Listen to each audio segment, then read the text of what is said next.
time, though. I would like to personally welcome you to Man Hour After Dark. Say that then. While I bring you the host, Mike, Buck, and Cone. You know who's coming to the stage. Sports talk than what you about to hear right here. I second that. Go. You know that it's us when we talking about sports. Giving you facts on the field to the core. Tune in, we need the support. 1 hour too short, then listen some more. On all your stations, not dropping no music. Starts like Adidas, but Nike just do it. Down 4 in the 4th, we go for the win. Michael 2 seconds, we taking it in. Buck, Mike, and Combs, you know what's going on. Man, now we're After Dark, no LA, we the big spark. No 4th and inches won't cut you short. Got the best talking, it's all sports. Buzzing more than buzzer beaters. We coming live all through your speakers, go.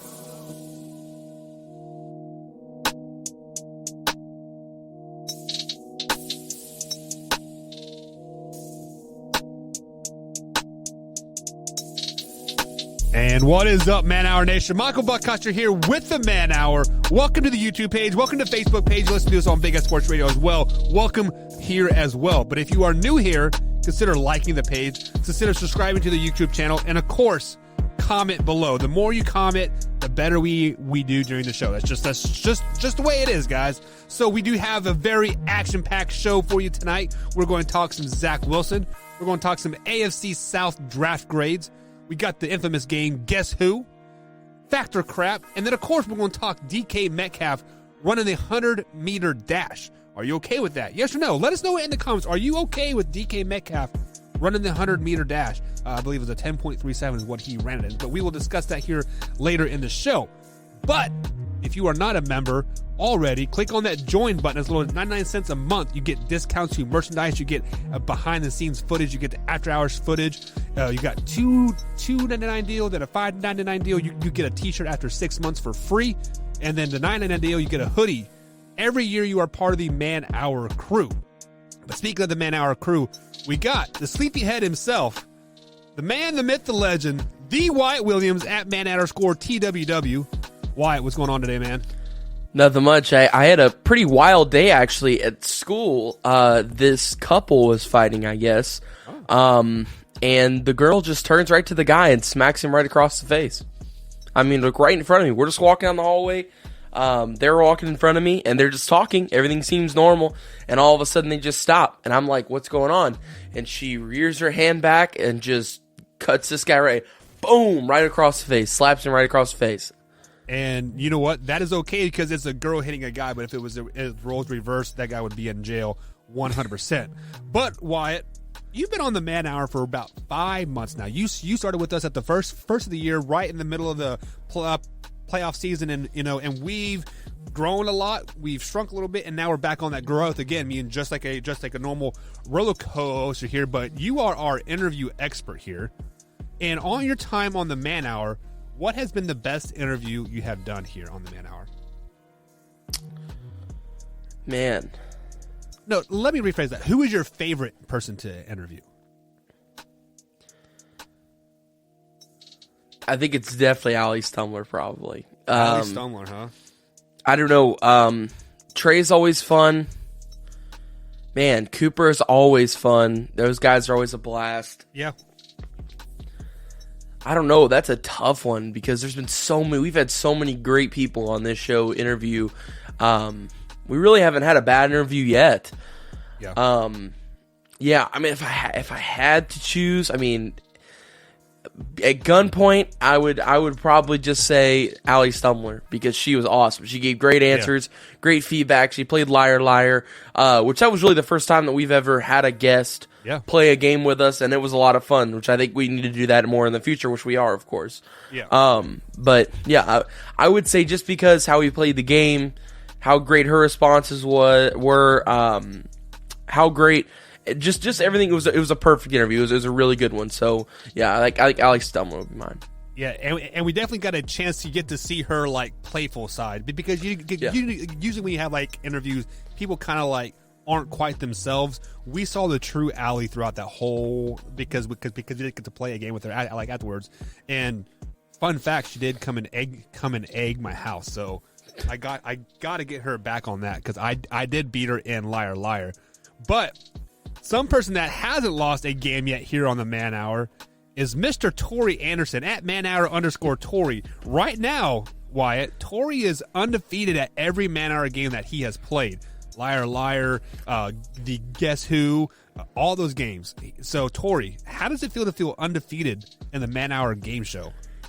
Well, being a former nationally ranked rock, paper, scissors player, it's hard to fall from the top. I mean, it's just winning is in my blood. It's just there. Yeah. Anytime, anywhere, any place, any game. Let's go. So, Tori, with that being said, you are going on your second full week here on the Man Hour because, like, you first came on kind of being like a substitute for, like, Combs just until he found his footing. And, you know, you've been doing a lot of behind-the-scenes stuff with the Man Hour. But we have kind of put you in the limelight here. How do you feel like you are adjusting to the Man Hour crew? Like, do you feel welcomed? Well, I don't know about that. I feel attacked. I'm just kidding. Because we attack each other. If people saw the things that got written in our group chat, you would think that we all dislike each other greatly. Yeah. But it is literally no holds barred in there. But no, Yeah. it's a brotherhood. It's camaraderie. It's it's a lot of fun. You know, in pandemic times when we can't really hang out with our real friends, what better group to hang out with than you guys? I mean, Except to for be that honest, I don't have Bears friends fan anyways. guy. Yeah. So, Except for the Bears fan. as we call him Fibs. He's a friggin' fib. So I was actually watching the NFL Network today, and and that main host, what's her name, Amy something or another. I don't know her name, but she was wearing a Bears hoodie today, and I noticed that they had a Bears pinball machine in the background too. Are they all Bears fans over there on the NFL channel, on the Good Morning Football show? I don't know. I work for the government. I don't make enough money to afford cable. Right. Well, if you go to youtube.com and people like pirate it like all the time, they stream it there like all the time. But let's go ahead and jump over into the chat before we get too carried away into the sports talk. We see a member over here, Miss Nana herself says, "What up, Man Hour? What is going on, Nana? Hey, guys, Stacy, she is a member. She is really, really sick. So if you guys could send Stacy well wishes here in the chat to get her to feel better and more like herself, because we miss her in the chat. We miss talking about the Cincinnati Reds because those are her Cincinnati Reds. And since she's been sick, I don't think they have won a game. So maybe we can send the Reds some good vibes too, guys, and maybe the Reds can win a game and help her feel a little bit better. But hello, Nana. Joey is over there in the chat. What's up, Joey? He says, let's add the phone lines. We will add the phone lines at the end of the show tonight. So at 9:45 p.m. East Coast time, I will open up the phone lines. And fun fact here, guys, if the phone lines are still active toward the end of the night, we are going to start opening it during the show as well. So phone lines will be open here in about an hour and a half, and we will get those phone lines up and going for you, Joey, so you can definitely call in as well. And then also Drew, another member over here at Man Hour Nation. Drew, what's going on this morning? Or this afternoon, I should say, not this morning. Uh-oh. This evening. Hey, This morning. Guess who's back? Guys. Oh, hello, He's here. Chris Sims. Chris Sims is here. So we do have a resident troll over here on the YouTube page. So you guys feel free to go over to the YouTube page and troll him right back. So Tori Anderson's over in the Facebook group. What's up, Tori? And Tori also says you need to have a parent's permission to call in. Only 3.99 a minute. There you go. So I'm everywhere. I am everywhere. Like I said, anytime, anywhere, any place. anytime, anywhere, any place. So let me go ahead and scroll back up here to my thing. Hold here. on, I brought one thing up here, Buck. This is a question I wanted to ask you guys. Are we free reign for everybody to get Tebow jerseys now and start Tebowing again? Is this a he has thing? Not signed his deal yet. Oh, he's going to though. I mean, He's going. He's going to. He's going to be in absolutely- Jacksonville next year. I absolutely hate Tim Tebow, so I would never buy a Tim Tebow jersey. How can you hate Tim Tebow? There is literally no way possibly to hate Tim Tebow. Yes, I hate Tim Tebow. I am. Did not he afraid. beat your team in the national championship or something, and then prayed on him or something? Like But see now, and people call me crazy for this one too, Wyatt, is I don't like Jordy Nelson. He is a great player, but I never liked Jordy Nelson. Wow. Why? Like what? Nobody's that wholesome. Same thing with Tebow. Nobody's that wholesome. Nobody. I Hold beg on. to differ. Back up. Screw Tebow, okay, at this point. We're not Denver fans. Who cares about Tebow? We're not Florida fans here. Okay. He wants to go to the Jordy thing now. Hold on now. What I got to get an explanation on Jordy Nelson and how somebody on planet Earth could not like Jordy Nelson. Can you riddle me that, please? I don't like him. What has he done for you to not like him? Literally nothing. But then the one thing that Buck did say is that he has never given anything back to K-State. That adds to my fact that I do not like him. He doesn't need to give anything back to K-State. You always should. K-State has such large donors in their pocket because Kansas doesn't have a professional team. So Kansas State is the professional team, so that's where all the money goes. So all those rich boosters at K-State, that's where all the money goes, is to K-State. Not Kansas? Judging by their awful football program? No, that's why they're good at basketball. Jeez. Yeah, I am probably one of maybe 3 people that's a Packers fan that probably does not like Jordy Nelson either. 3? That's probably pushing. That's maybe like 2 at Topes. Jeez. No, I think it's just you, Tori. I think it's a 1. It could be. So it doesn't make sense. Wow.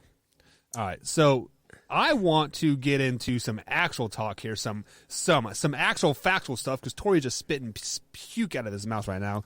Luka last night, guys, he delivered this shot. So I'm going to go ahead and play it for you guys here. If you watch us on the YouTube live, he first of all, you see that little scuffle underneath the basket here, and we're going to see it from a different angle here. And first things first, Luka said he did not mean to do this. Are they going to show the whole thing? I think they are. So it's there. There it is, right there. Wait, so did he try to smack him in the junk? He all out punched him in the junk. There was no smacking. It was all out. I have a fist in my hand, and I'm going to punch you right in the junk. Right, boom. And then he said that it was an accident. Yeah, and then he said, I didn't mean to do that. Tori, how do you not mean to ball up a fist, look at his junk, punch him in the junk, and then continue to push him off to the side? How is that an accident at all?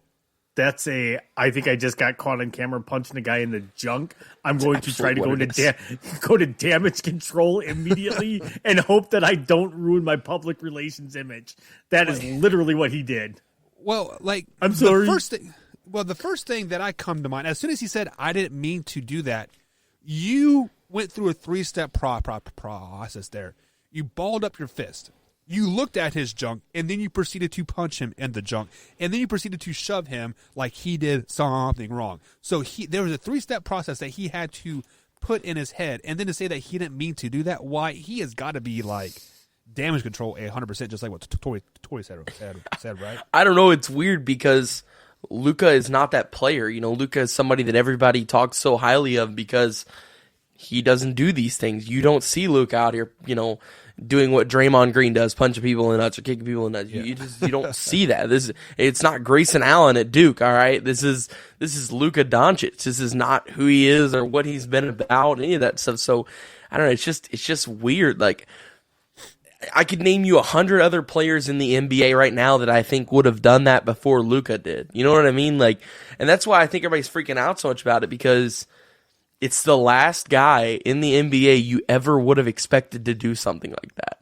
You just never, until I had saw that video, I thought to myself, there is no way. The only other person in the league who's nicer than him is Boban, his teammate. That's the only other player in the league who is nicer and more liked than Luka is Boban. And it's because he's 8 foot tall and a gentle giant. That's the only other player in the league I think that has a less chance of doing it than him. So I don't know. It was just weird for me to see that. So I'm the type of person that it always what led up to that situation. Just because everything that you said or why Luka is a gentle giant. That's the last person that you thought you would see that yada yada yada. So obviously Colin Sexton probably was, doing something to him before those plays, kind of maybe elbowing him in the gut or something. I'm sure Colin wasn't innocent, but right. But does that warrant a nut punch? No, I don't think so. Tori, you are from a military background here. What warrants a nut punch? I was in the military and I was a correctional officer. Nothing ever warrants a nut punch. Nothing ever warranted a nut punch. Ever. I mean, even when we had to go in and extract inmates out of their cell, you never went for a nut punch. Sheesh. I mean, there may have been accidental ones, but it's never like, bam! Is that air quote Tori accidental? That's after show material. I do not answer those questions. Wyatt, you are 18 years old. I was 18 years old once, and we did some stupid games like the little bit game. Is there anything that warrants a nut punch at the age of 18? I mean, maybe to my brother, but I don't. What is your brother got to do to warrant a nut punch? Breathe. It's his brother. Yeah, that's true. That's true. I mean, we do it to each other all the time, so I don't know. What kind of sick games do you play up there on the hill? That's kind of weird.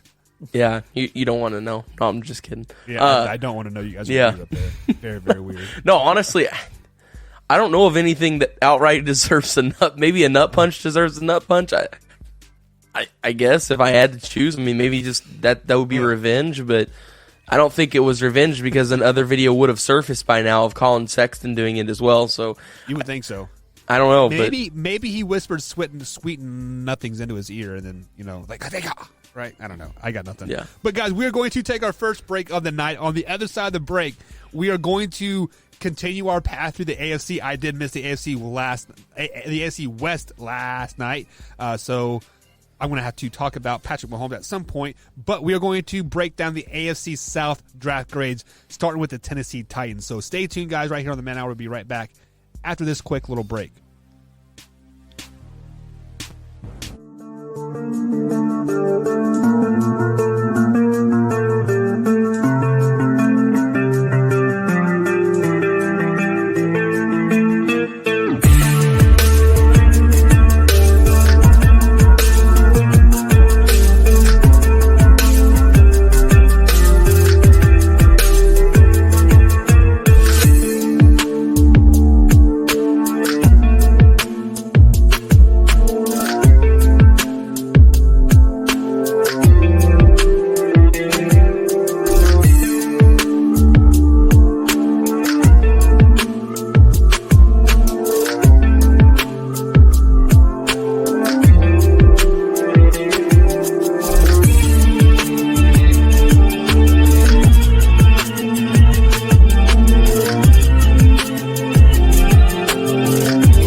Welcome back to the Man Hour, guys. Michael Buckheis along with Tori Anderson and Wyatt Williams tonight. If you guys would be most inclined, head over to manhourradio.com. Check out the merchandise page. We have new merchandise dropping here in the next couple days, guys. We are looking forward to Memorial Day and 4th of July. So there is an American flag Man Hour logo tee over there that we've been working extremely hard on here in the last few days here on the Man Hour to perfect it and stuff like that.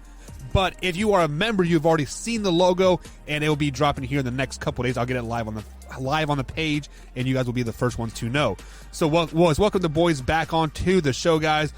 So it is time to we have three divisions left in the NFL to break down draft grades, and by the time we get these done, it is time to break down the NFL schedule that is coming out May 12th. So in just 2 days, the new NFL schedule will be coming out.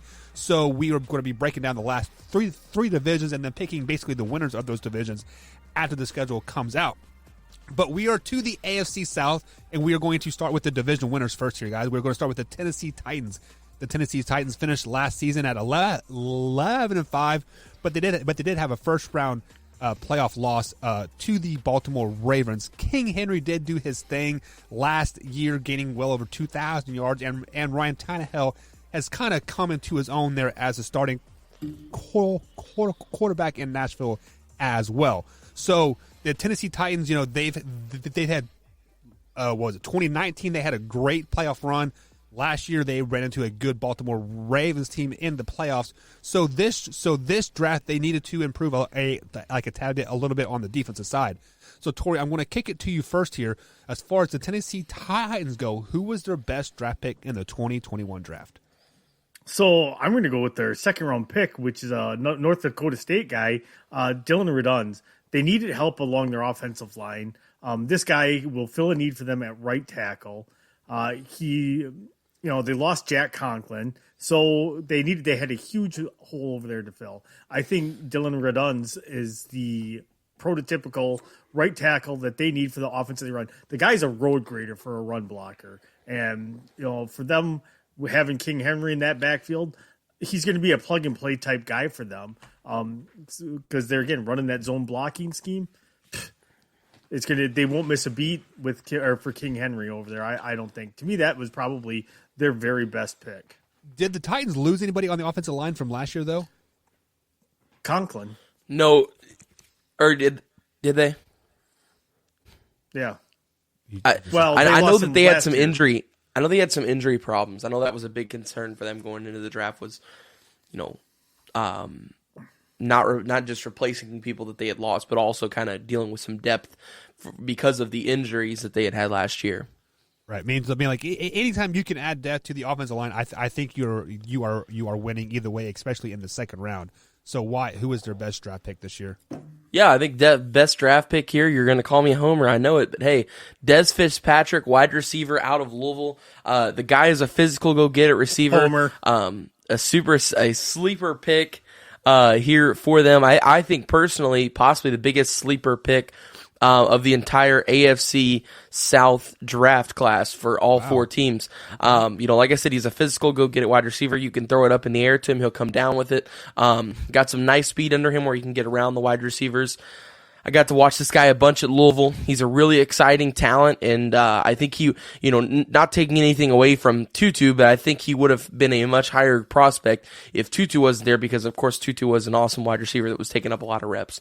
But Dez Fitzpatrick, I believe, 3 or 4 year starter for the Cardinals, played a long time for him, really good receiver for him. So I think he was the best pick for him, and also wide receiver is a position that they needed to fill after losing Corey to the Jets over the summer. So Wyatt, let me correct me if I'm wrong here, but you've had two receivers from Louisville be the team's best draft picks, right? Yes. And how many wins did Louisville have last season? 4? I don't remember. I think it was like 4. Yeah, it wasn't great. Yeah, they went 4-8 if I'm not mistaken. So if you have two receivers that are arguably the best in their class because you said, they were the best picks for those particular teams, don't you think the team would have better than 4 wins here?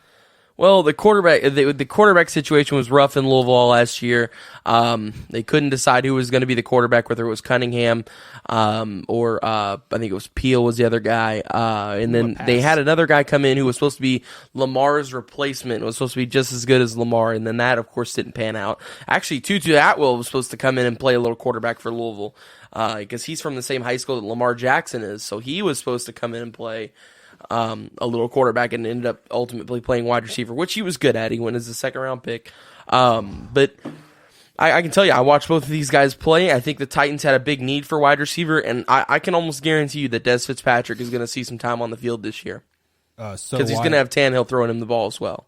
So the leading passer for the Louisville Cardinals every game last year was Cunningham, and he threw for almost 300 yards almost every game. So this is when you say the defense was the issue for the Louisville Cardinals, not the offense. Oh, it definitely was too, but the quarterback play was not great. Up and you dropped the ball, Wyatt.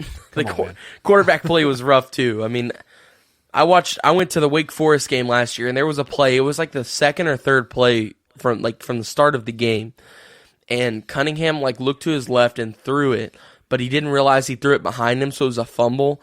So he's just standing there staring at the ball while it's laying on the ground, and the defense is running over to it. I'm like, what are you doing? There was all kinds of I guess you could call them brain farts. I don't know, brain passes that he had that he just didn't realize he did something wrong.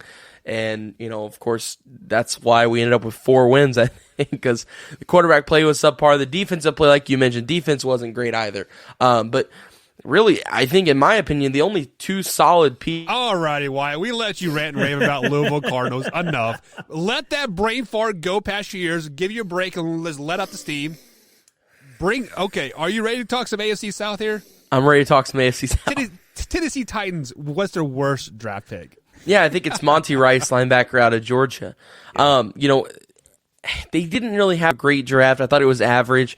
There was nobody really that stuck out to me as a clear-cut league starter for an entire career. I think Dez will have a good career, nothing crazy, but I think Monty Rice will have definitely the worst career of all of them.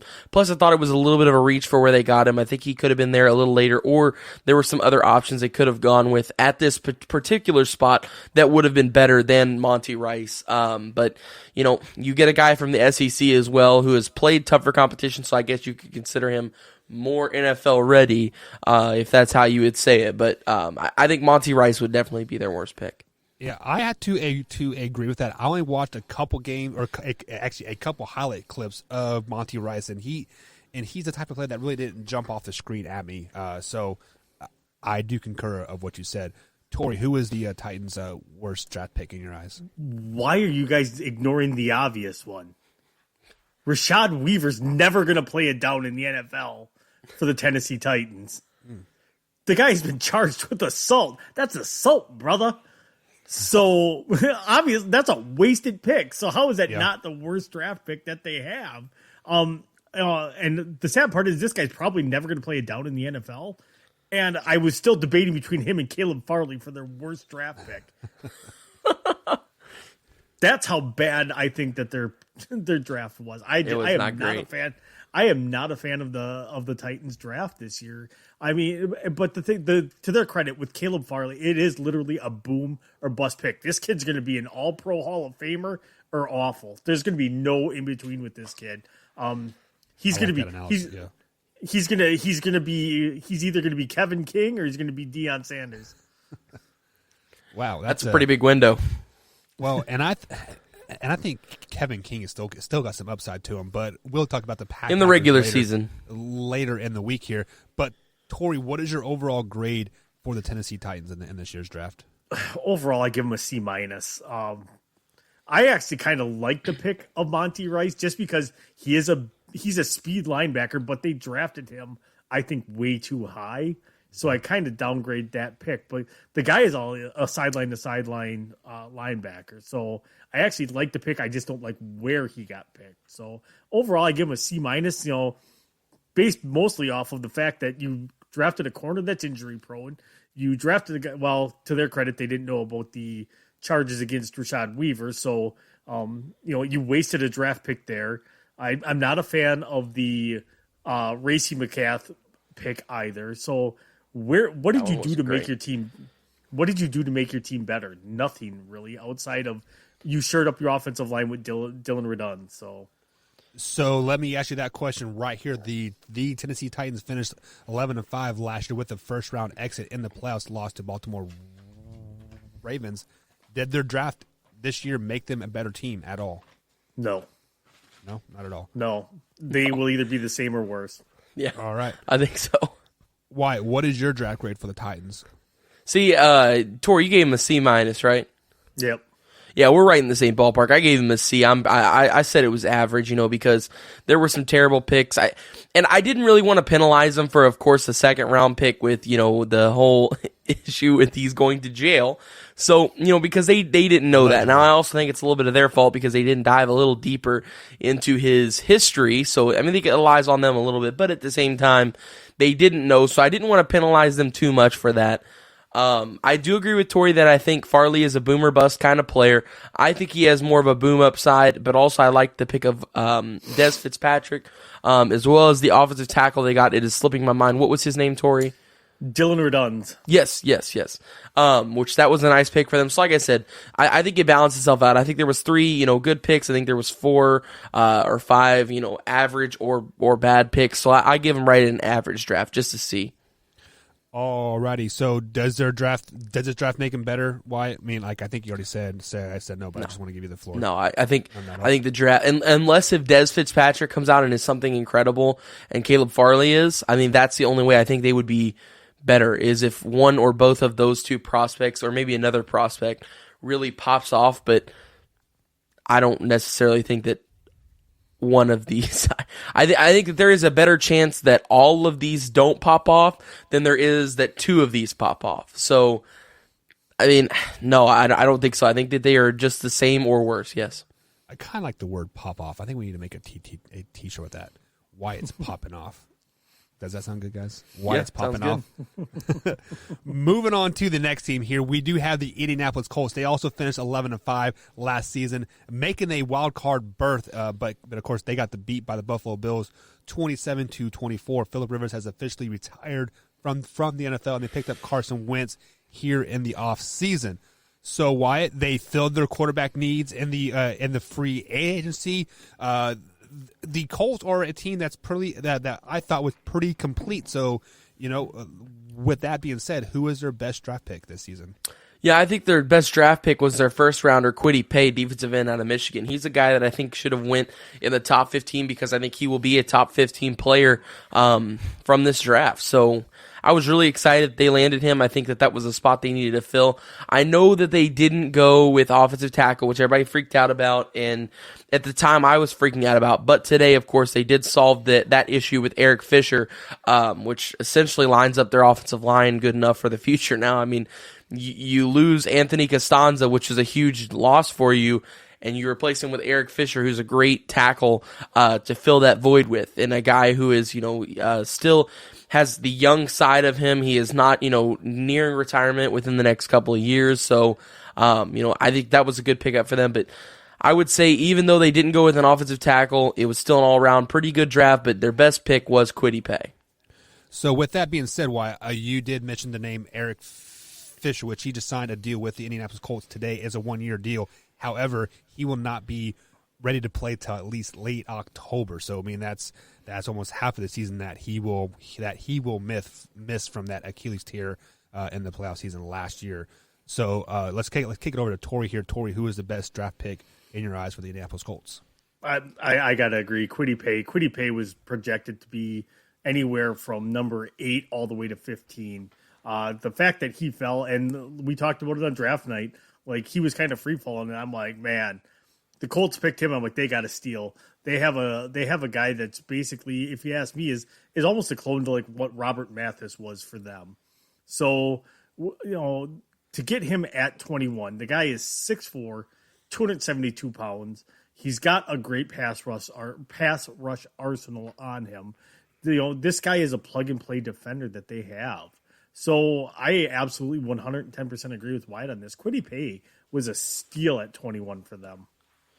Yeah, and anytime you can steal a offensive lineman, I think it's a win-win in your in your eyes there, like I said earlier. So on the flip side of the coin, where there's good, there's always bad.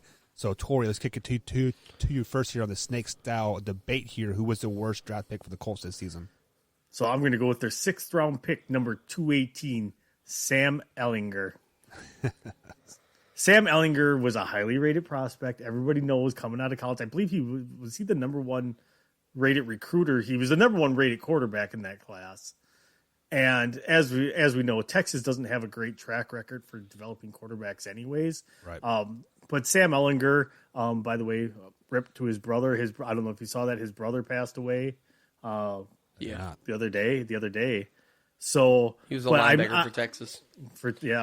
I'm just really not a fan of Sam Ehlinger's game. I don't think it translates well to the NFL. I know why it was like, this guy's either going to be great or out of the NFL. I'm leaning towards 99% that this guy's going to be out of the NFL, or one of those guys that's third string that bounces around the league for 3 or 4 years and then is gone. Right. Yeah, so the one thing that kind of raised my eyes when I saw this draft pick was, didn't the Colts just drafted Jacob Easton in the 2nd or 3rd round just last season to kind of be the predecessor to Phillip?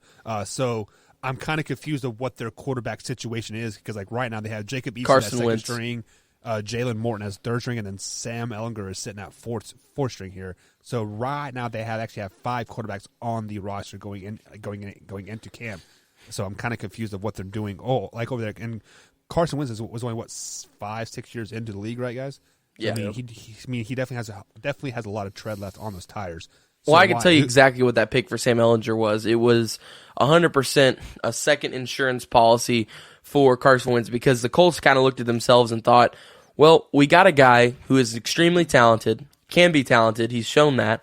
He was in the MVP race, but he's also a guy that averages 2 to 3 injuries a year, and a guy who can never stay healthy. So we're going to give him 2 solid backups, so that way if this does fall through, we've got 2 other guys behind him that could be vital options for our offense moving forward in the future. I think that's kind of where they were going with Ehlinger still on the board. Honestly, I was surprised that Ehlinger was still on the board in they got him in the 6th round, right? That sounds right. 6th round. I was surprised he was even there. Honestly, I thought he was a 3rd, maybe 4th rounder, a day 2 guy for sure, in my opinion. Like I said, he's one of those guys that will either be a household name, or you will never hear the name Sam Ehlinger again. And like 20 years down the road, we'll all look back and be like, hey, you remember that Sam Ehlinger guy? Went to Texas. It'll be one of those situations, or like I said, or he'll be a household name. I don't think there's any middle of the road here. Like Chris Sims. Exactly. Except for he won't get his own show. So let me go ahead and sidetrack here a tad bit here. Has there ever been a successful Texas quarterback in recent memory? In the NFL? Yeah, in the NFL. No. Is Colt McCoy the most successful one? Would you count Colt McCoy as successful? That's what I was about to say. Would you count Colt McCoy? He has probably been the most successful. He's been in the league the longest, right? Yeah. He's got longevity. He's a career backup guy. It's not somebody you're going to hand the keys over to your franchise. I think he has 2 Super Bowl rings, too, if I'm not mistaken. So it wasn't because of him. No, it wasn't because of him. But, a ring's a ring, right? Holding that clipboard. I would wear that ring proud. So who was your Colts' worst draft pick? Because you kind of boasted on Sam Ehlinger there for like a little bit, but who was your worst pick? Yeah, my worst pick for him, and I'm going to botch this name, so heads up for everybody here. I went with defensive end Kwity Paye for my best pick. My worst pick is going to be defensive end out of Vanderbilt, Dayo Odubingo. Totally botched that. I know. I am so sorry. But once again, you didn't really need another defensive end here. I wasn't really sure what that pick was for. You just got Kwity Paye, which I felt like was a steal. Yeah.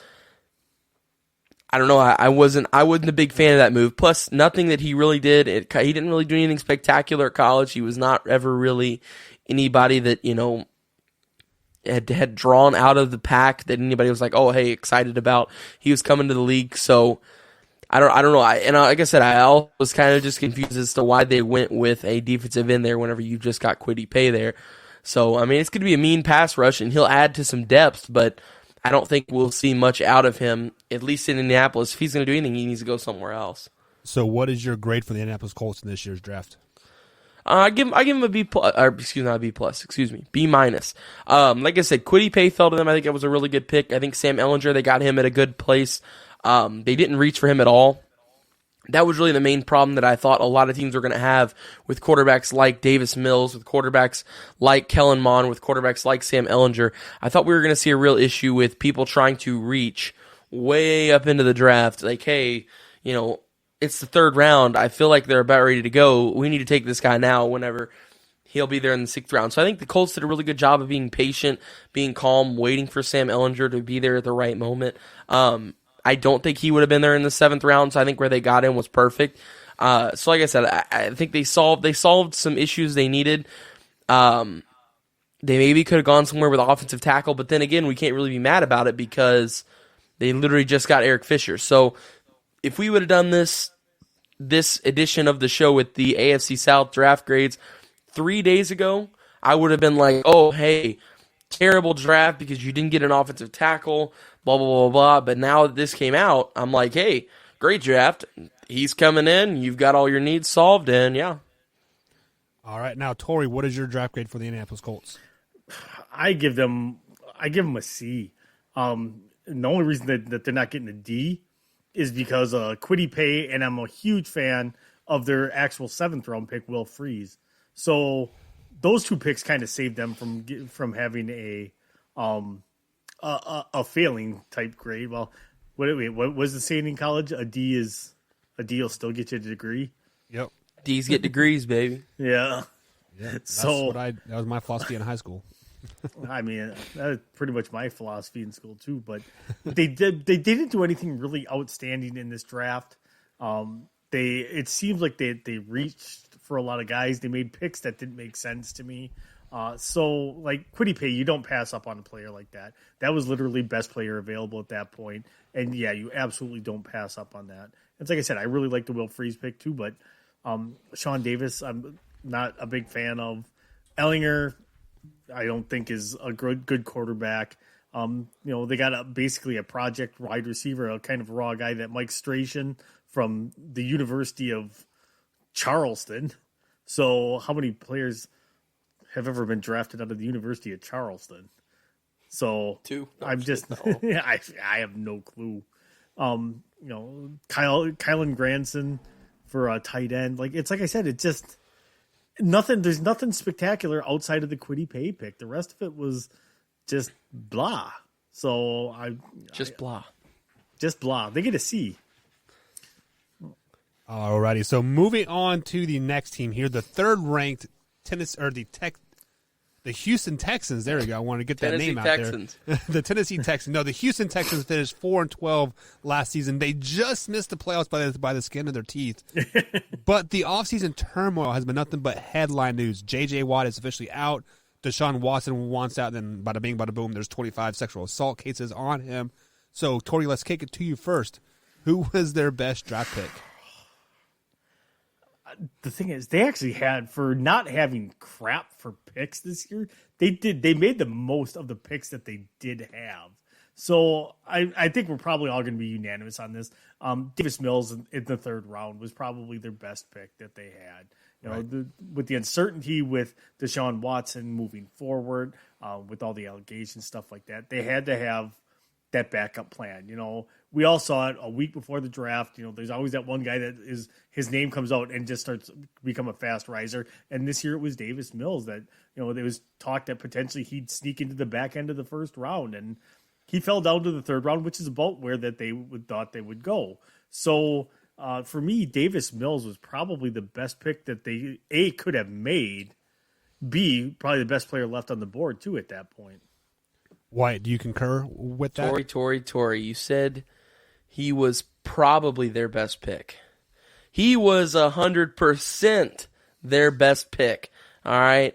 Davis Mills, a guy, like you said, Tori, rose extremely high in the draft ranks at the very last second, possibly a projected 1st rounder there at the very end for somebody to sneak in and get a 6th quarterback out of the 1st round. Kellen Mond, another guy who was like that.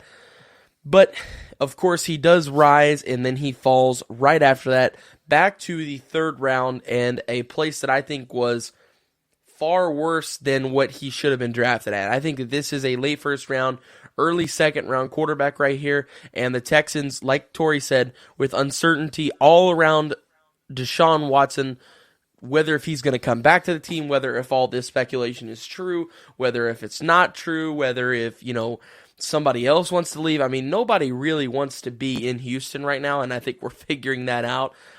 So I think they solved the big need here, which is the biggest need on the field at quarterback with Davis Mills, and it's a guy that they can throw in. He's a smart football guy. Football IQ is definitely there. You can watch his tape and know that he's a smart football guy. So I think 110% by far the best pick for the Texans was in the third round for Davis Mills, quarterback out of Stanford.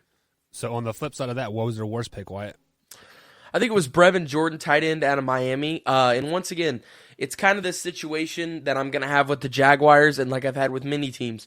I think they had an all-around good draft. I wasn't really impressed with Brevin Jordan.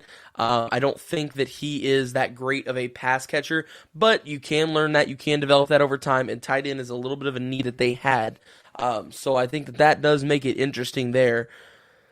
But I think that if I had to choose their worst pick, it would definitely be Brevin Jordan, tight end out of Miami for me. All right. Tori, what about you? For me, I'm going to go with Roy Lopez, their sixth-round pick, the defensive lineman out of Arizona. He's built low. He can push the pocket, but not much else. He's not much of a run blocker or a run stuffer. He's not gonna win a ton of one-on-one situations with his power in the NFL. So I'm not a fan of the Roy Lopez pick. Again, I feel really bad that like Arizona was a once prominent football program. They're basically like a D2 program at this point, outside of a couple of years ago with Khalil Tate. So it's a program that's fallen on hard times, but he can be pushed out of the way rather easily when it comes to running plays. It's like I said, he's not very good against the run, but he does have good push as a pass rusher. So there's potential there, but I'm not seeing a ton of it. Well, I mean, you always draft on potential, so obviously they see something there. But what is your overall draft grade for the Texans? I'm actually going to give them a B+. I'm really high on Davis Mills. I really like the pick of Nico Collins as well. Big target and he can sit behind Brandon Cooks. He can sit behind Kiki Kute, and he can sit there and learn. He could be that number 3 or 4 receiver this year and learn from them guys. He has a chance to be a really good receiver and probably be the number 2 in probably 2 years. Brevin Jordan, I'm the opposite. I am really like Brevin Jordan. I think Brevin Jordan's got great hands. The thing with him is his route running. His route running's not great. So, but he can still block. He's got good hands. Big knock on him is trying to get that separation if he can run good enough routes. So I really like that pick. I really like the Garrett Wallow pick as well from TCU. It's like I said, they maximized their players that they got in the position that they were with only having 5 draft picks in this draft. All right. Wyatt, what about your draft grade? Yeah, I'm right behind Tori on this one. He said B+. I'm going with B. I'm one section right behind him. Like he said, I agree with him 100%. I really like the pick of Davis Mills. I think that was their best pick. They solved a need that was essentially needed with all of the speculation around Deshaun Watson. And there really wasn't a terrible pick. I think the pick of Brevin Jordan, like I said, if I had to choose a bad pick, I think that would be my bad pick. Because I would see it as a average or a slightly above average pick.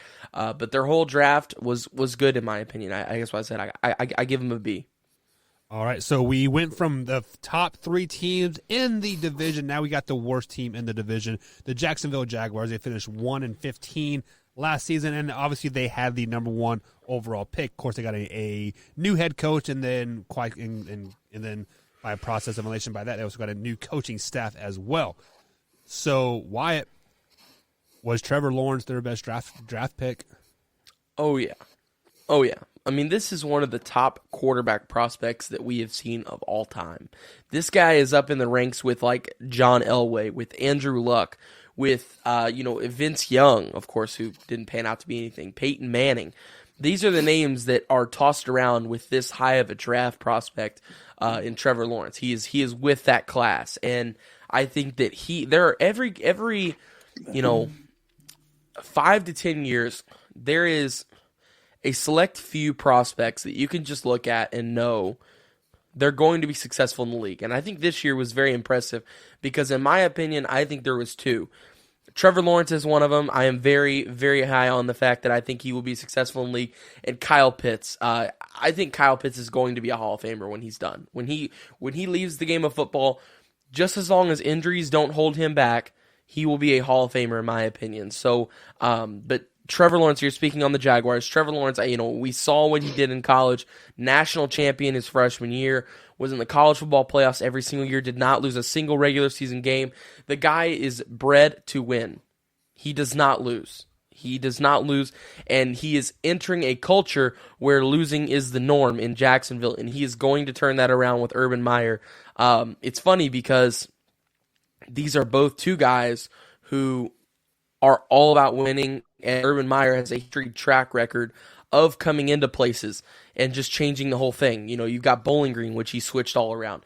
You've got Utah, which he switched all around. Florida. I mean, you got to think he won a national championship with a murderer, with potheads, drug heads, and a preacher leading them on the offensive side of the ball. Won a national championship with that crew. Then he flips to Ohio State, wins a national championship there. The whole group is bred to win, and I think the Jaguars are making a lot of really good moves for their future, and starting off the draft with Trevor Lawrence was huge for them.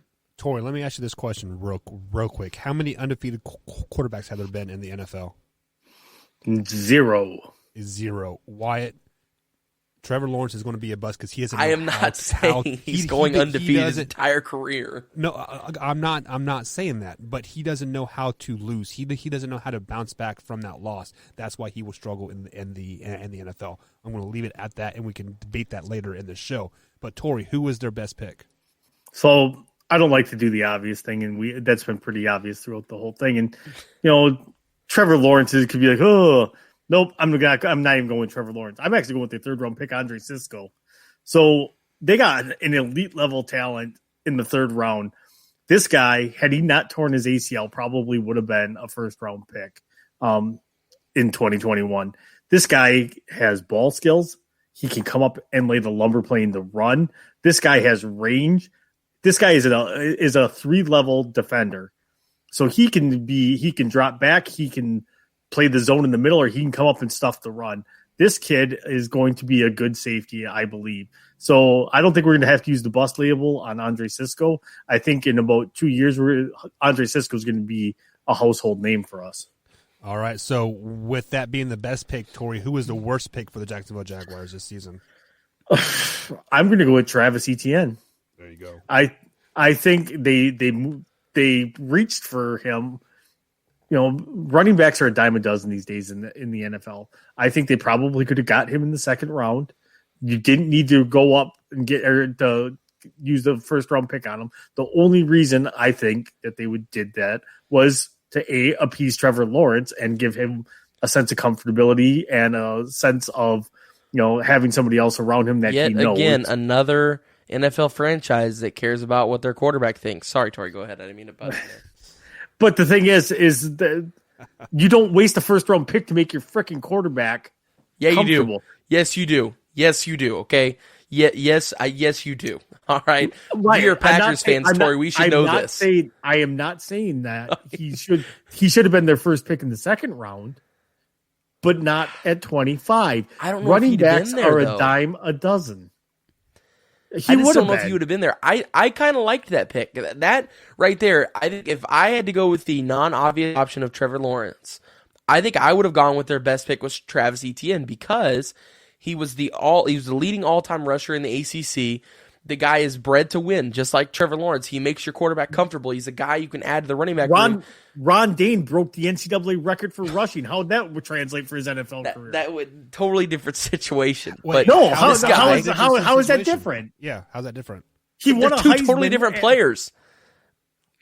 Travis Etienne is a pass-catching running back, something that the running back room in Jacksonville lacks. But you're saying James because Robinson, he's the all-time leading rusher, in ACC history that translate that he's going to be a good back. Well, no, I'm not saying that makes him translatable, but I'm saying that that's something impressive that he did. I mean, he ran the crap out of the ball while he was there, and he did a really good job of it, punched it in the end zone a bunch. They won a national championship. They went to 2 national championships and lost to arguably the greatest assembled college football team, or one of the greatest assembled college football teams of all time, the 2018 LSU Tigers. They lost to Ohio State, a really good team who ended up losing to another greatly assembled team, the Alabama Crimson Tide from this year. So, I mean, it's a good team. These guys are they are bred to win. That is huge in this league. They are confident in themselves. They are great football players. And you, like you said, you add a sense of comfortability for Trevor Lawrence. You add that key piece to where he now has somebody there.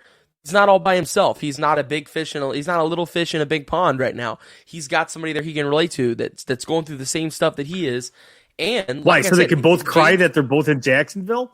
Yeah, well, possibly, but, and also James Robinson is a great running back. He is, but he couldn't catch a ball to save his life. So Travis Etienne adds to your pass catching side. He has possibly the best route running of all the running backs in this draft outside of Najee Harris. He might even have a better route running package than Najee Harris. I don't know. It depends on how their packages relate to the NBA. Oh my God. The NFL, I'll need to see that first, but I don't know. I kind of like the pick of Etienne. I think that he adds a whole new dynamic to the offense. Do what? That's because you're young and don't know any better at this point. You're enamored by his name. That's what it is. You're not You're not looking at it from a logical standpoint. I know. I do like his name though. You got to admit, Etienne's a pretty cool name. I mean, come on, Torrey Etienne, Wyatt Etienne. I mean, that's fun fact. I have a buddy in high school that spelled his name just like that. His last name, but his name was Etchen, not Etienne. Etchen? So, yeah, wow, just weird. But what is your draft grade for the Jaguars, Wyatt? Yeah, draft grade, I give him an A-. I think it was a great draft. Like, if I had to choose a worst pick, I would say Jordan Smith, defensive end out of UAB. But once again, I'm in that same situation we've seen a lot.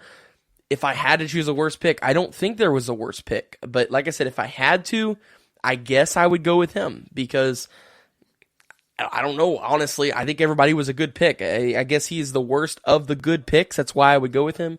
But overall, I give him an A- because of that reason. I think they filled a lot of needs that they had.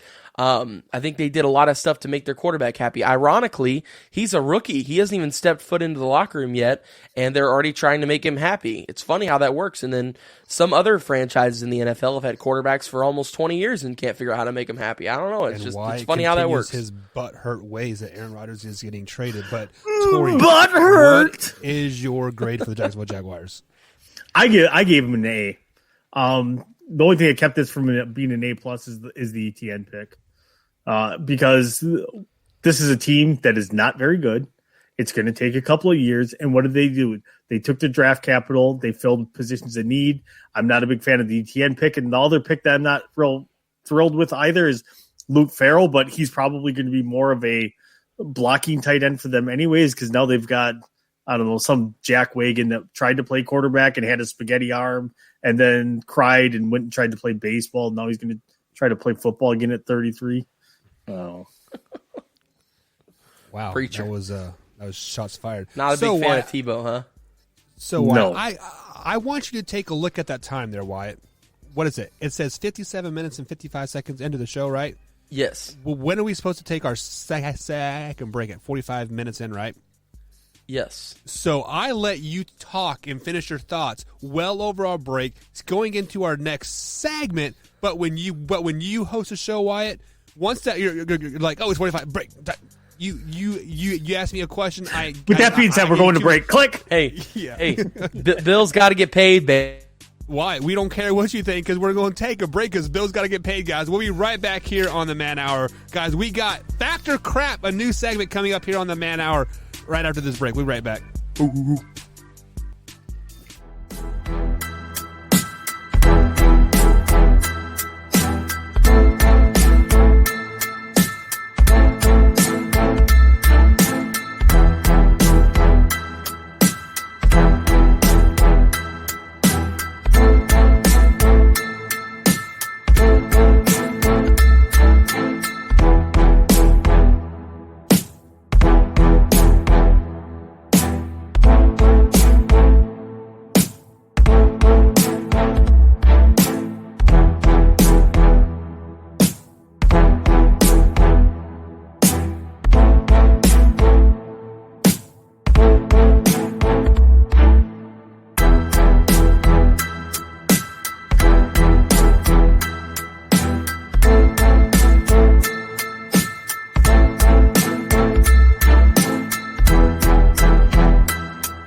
Check the mic and make sure it sound right, boys. And welcome back to the Man Hour, guys. Michael Buckhouse along with Tori Anderson as well. Of course, you got the Wyatt Williams with us tonight as well. But before we get too carried away into this new segment called Fact or Crap, I need you guys to hit that like button for us right now. If you're on YouTube or Facebook or wherever you're watching us on Twitter, Periscope, etc., Twitch even, hit that like button and share us with a couple friends as well. If you be most inclined, also hit that subscribe button. It helps the show grow more than you will ever know. So let's go ahead and welcome the boys back onto the show here. We got Wyatt Williams at manhour_TWW, and of course you got Tori at manhour_Tori as well. So guys, we are going to introduce a new segment tonight. It is going to be called Fact or Crap. I do have a nice little jingle. I actually have it made, but I forgot to upload it to the mixer. So it's on the computer, it's just not on the mixer. So imagine that. Good job, good job, IT guy. So basically how this Fact or Crap works, guys, is I read a rumor that has been out there in the NFL or just in the sports world in general, and then I kick it to the guys, and they let me know if they think it's fact or if it's crap. I mean, it's very, very simple, pretty straightforward. Are you guys ready to do Fact or Crap? Let's do it. Alrighty, so the first Fact or Crap of the night. The Buffalo Bills GM said that they will be releasing unvaccinated players on a Facebook Live last week. Reportedly, the NFL spokesperson has spoken with the Bills general manager, basically saying that he cannot do that. But the Bills GM did then advocate, saying that they will cut unvaccinated players. So, Tori, I'm going to kick it to you first here on this first Fact or Crap. Do you think the Buffalo Bills general management team will cut unvaccinated players no matter who it is? That's crap. It's all crap. There's no way that they are cutting.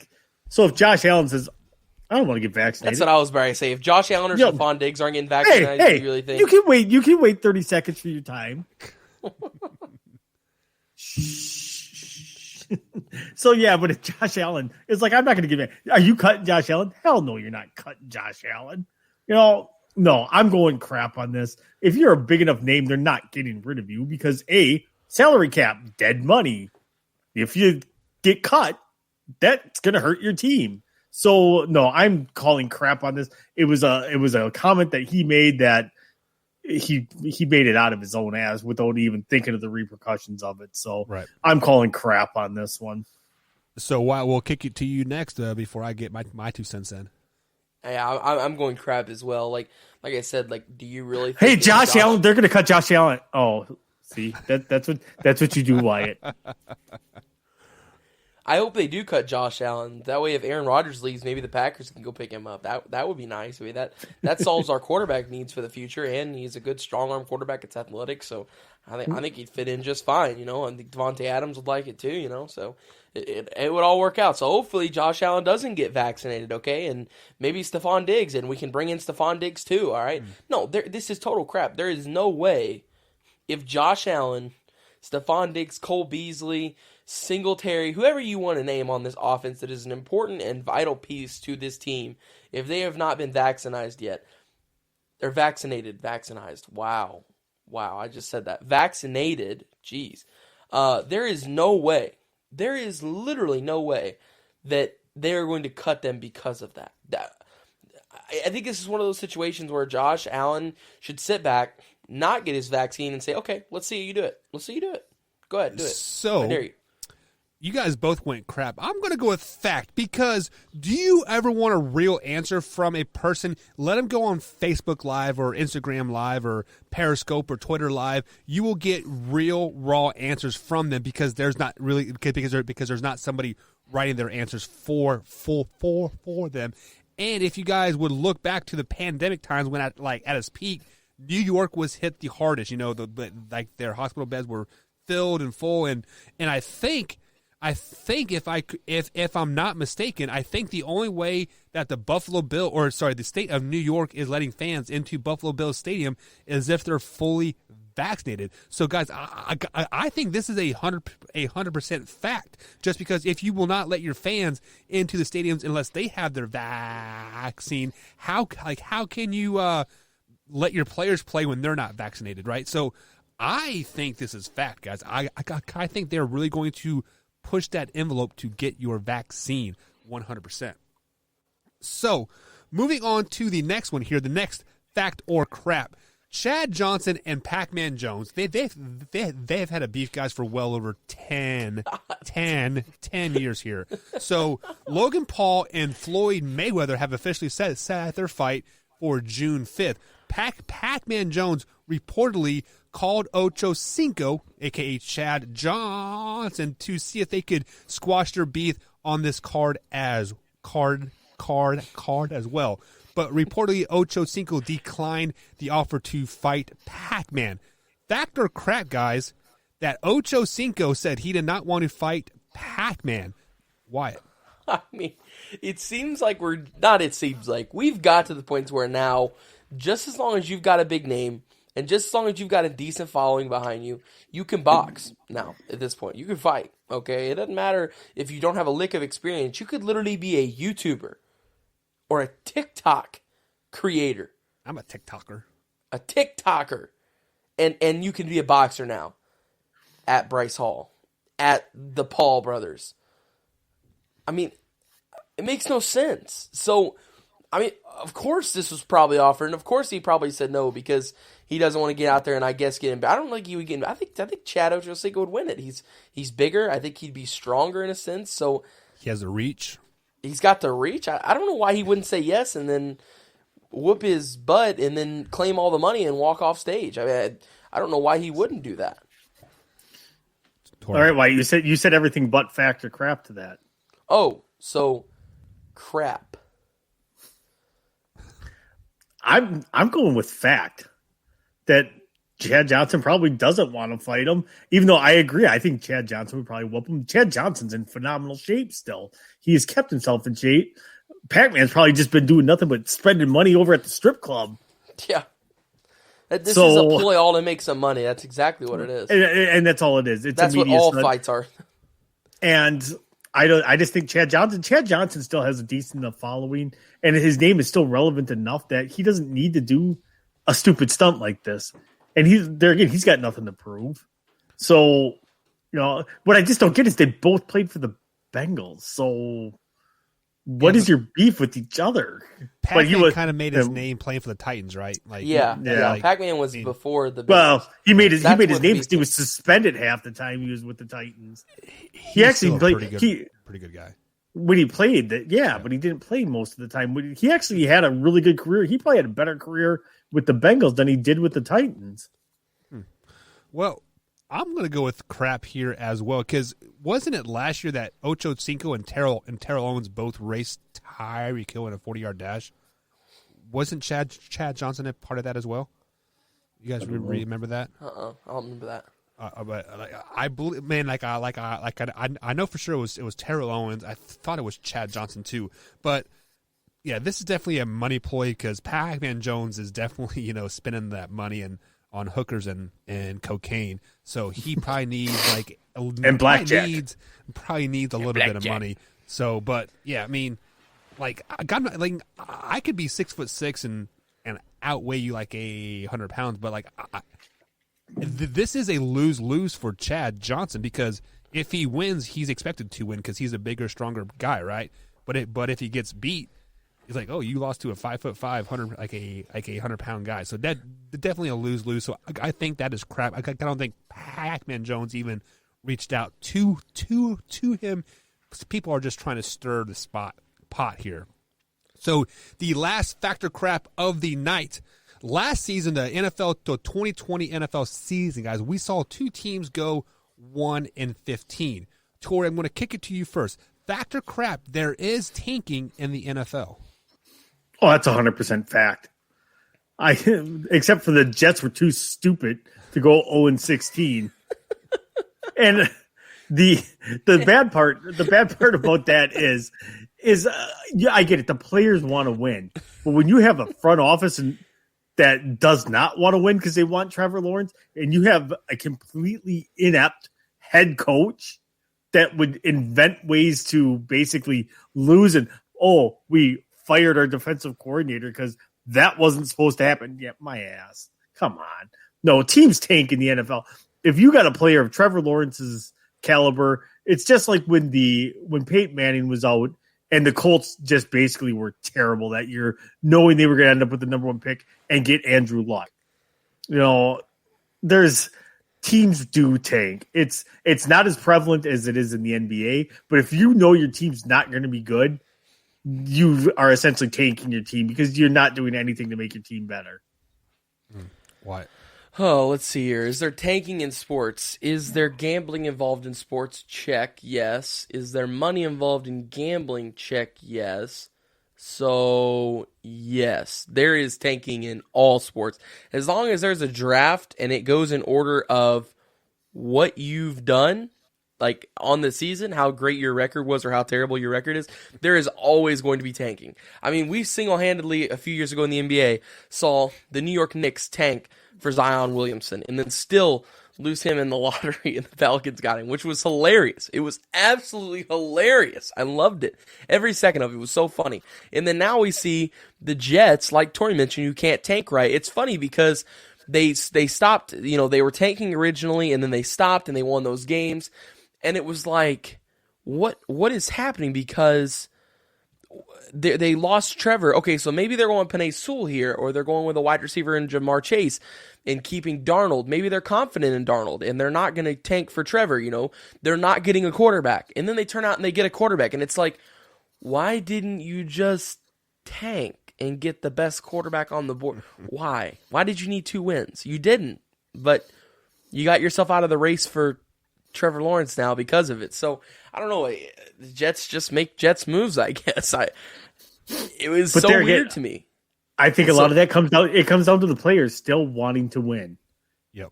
Oh yeah, absolutely. So with that being said, I'm going to pull a Wyatt move and go right down the middle here. There is tanking on the NF side, on the ownership and general management side of thing. But on the coaching and player side, there is no tanking whatsoever. Just because, look at it. Every time you go out there, you could possibly never play another down of football. So why would you purposely want to lose the last game that you could possibly play? Now as a head coach, you are always coaching for next year, right? Like you are always coaching for that next big contract.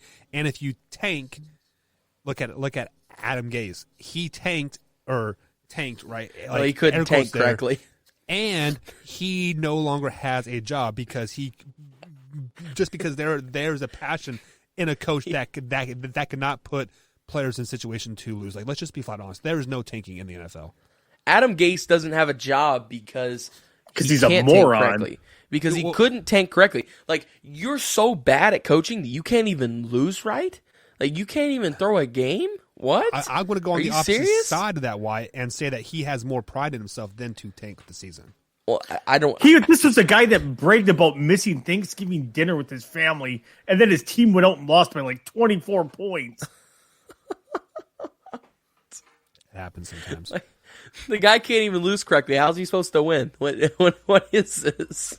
The thing is, he's never won anywhere he's been, unless he's been an offensive coordinator in college. Speaking of never win where he has gone, I know a coach here at the high school level that was given a hand-wrapped team to win state championship and lost in the first round of the playoffs, and now he's a head coach at somewhere else. So, I wonder who that would be. Shots fired. But, guys, we're going to take a quick little break. On the other side of the break, we're going to play Guess Who. So we are going to not go off script because Wyatt wants to talk forever and run over our breaks. We're going to squeeze in some Guess Who, guys. Are you ready for some Guess Who right here after the break? Let's do it. Fast. Say yes. Do it. Let's do it. We'll be right here on the Man Hour. Stay tuned.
welcome back to the Man Hour, guys. Michael Buckeyes along with Tori Anderson and the Wyatt Williams. Tonight you can find us all at manhour_Buck, manhour_Tori, and of course manhour_TWW. So we've had a pretty good show, guys. We broke down the AFC South draft grades. Of course, the Jacksonville Jaguars are probably the best draft grade out of that division.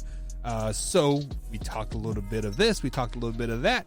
Now we're going to lighten the mood before we get into some serious talk here on the last part of the show. So let's play the new game that everybody is starting to love. Is called Guess Who. So you guys did play it last night. I did not get to see who actually won. So who actually won Guess Who last night? Nobody. I think Wyatt did. It was 2-1-1. I was 2-1. It was 2-1-1, and it was both of them that I got correct for baseball. Ironically. Imagine that. Combs was picked baseball players. Imagine that. Well, me and Combs both did, but Combs got my baseball player because I went outside of somebody that like Wyatt would even know. Yeah. All right. So I'm not playing because I'm not very good at that whatsoever. It is between you two here, and right now you guys both each have a 3-3 record, 3 wins and 3 losses. So I have 3 players in my mind. We'll go through order here. So since Wyatt, you won last time, you did win 2-1 last time. We'll let Tori go first here. So guys, how we do play Guess Who is Tori and Wyatt.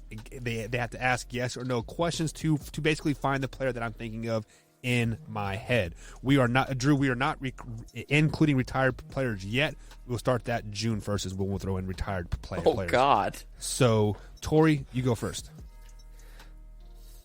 Do they play football? No. Is it Kevin King? No. I saw the Kevin King logo come up. I didn't know. I mean, I thought that was a major hint there. I mean, I know Tori asked if they played football or not, but I mean, Kevin King doesn't know how to play football, so I figured that could have been a good question. No, that's actually a very horrible question. Are they a basketball player? Yes. Ooh. Are they in the Eastern Conference? Man, why do you guys always ask that? I should look that up. No. You should probably do your research on the players before we start the game. Huge question. I'm just playing. No, they're not in the Eastern Conference. Okay. Oh, it's my question, isn't it? Yes. It is yours question. Do they play in the state of California? Yes. Ooh. Are they a former Kentucky Wildcat? No. Okay. Is it Steph Curry? No. Klay Thompson? No. LeBron? Tori got that one right. LeBron James, the GOAT. The GOAT. LeBron James. I thought for sure I said Steph. I thought he was for sure going LeBron. Well, if he wouldn't have gone with LeBron, I was going to say AD. That was my next guess. I was going to say AD was the next one. Well, AD played for Kentucky, so that would have been... Oh, That's you're right. true, yeah. I didn't think about that. Yeah. So, alrighty. So, Tori is now head 4-3 on the season. Oh, Wyatt, let me put a check on your loss here. That gives you 3-4 on the season. Tori, you are 1-0 on the night. So, Wyatt, you will get to go first here on the next Guess Who. Yes, no question to your way, sir. Are they a baseball player? No. Are they a football player? Yes. Are they in the NFC? Yes. Are they in the NFC South? No. Are they in the NFC West? No. Are they in the NFC North? Yes. Are they a Bear? No. Is it Kevin King? No. Oh, God. that would have been a good one. I'd have been so mad. Are they a Lion? No. Are they a Green Bay Packer? Yes. Ooh, Alan Lazard. No. Aaron Rodgers? No.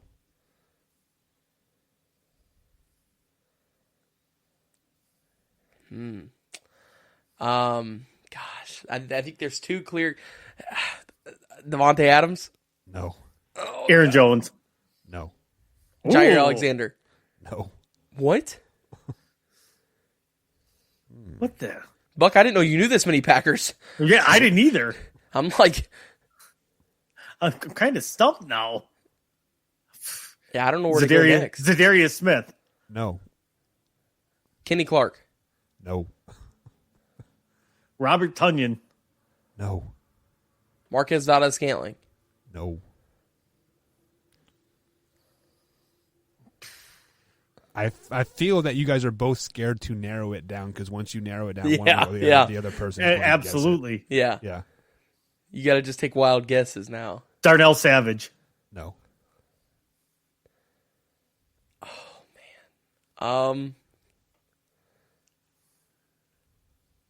Mason Crosby. No. Are they a starter? No. Oh, okay. Made this one a little bit harder. Yikes. Well, then I think we can narrow it down to position now. Well, ask the question, Wyatt. I'm not going to narrow it down for you. It's mine. I thought it was Tori's. Yeah. No, it's yours. Are they on offense? Yes. Ooh. Is it Jordan Love? Yes. It is Oh Jordan my Love. gosh. And See, Drew, this is why you can't narrow it down. Drew actually got it way before you guys did. So congratulations on Drew on that one. So Tori, that is your second win of the night. That gives you 5 on the season. Man, Wyatt, you should have 5 losses. So Wyatt, you have lost this one tonight, but we do got to play the third one here just for validity purposes. Maybe you can get on the board. But Tori, your question first. I'll defer it to him first because Okay. he's got to get a point. There you go. So it's a baseball player. It is. Yes. There's always a baseball player. Are they in the National League? No. If you cut the U.S. in half, would they be on the western side of the U.S.? No.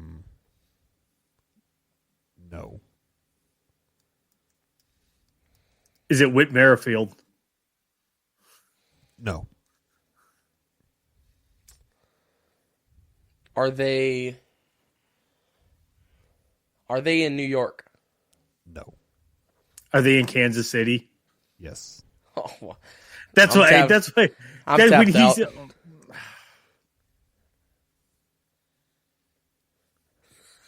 it's your pick. Is it God, what's his name? Now I'm gonna forget his name. The guy who just came from Boston. What is his name? Andrew Benintendi. Benintendi? No. It's not Benintendi. Oh well, that's it. I don't know any more Royals. Is he a pitcher? No. Is he an infielder? Yes. Tori, go ahead and take this one, buddy. Don't make me embarrassed. You think I can? I don't know what his first name. Is it Mondesi? No. Is he a second baseman? No. Whit Merrifield is actually a second baseman. He is the second baseman. Yeah. It is, no. Yeah. Of course he is. Is it Carlos Santana? No. That would be a good one, though. I do like Carlos. Is it Torres? No. Nope. You can go ahead and jump out of the chat and go to ESPN.com and look at the It- roster. Is it Hunter Dozier? No.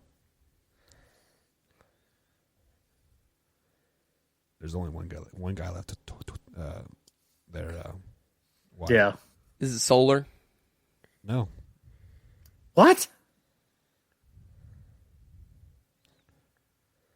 Is it Hanser? No. I don't He's a know. starter and he plays infield.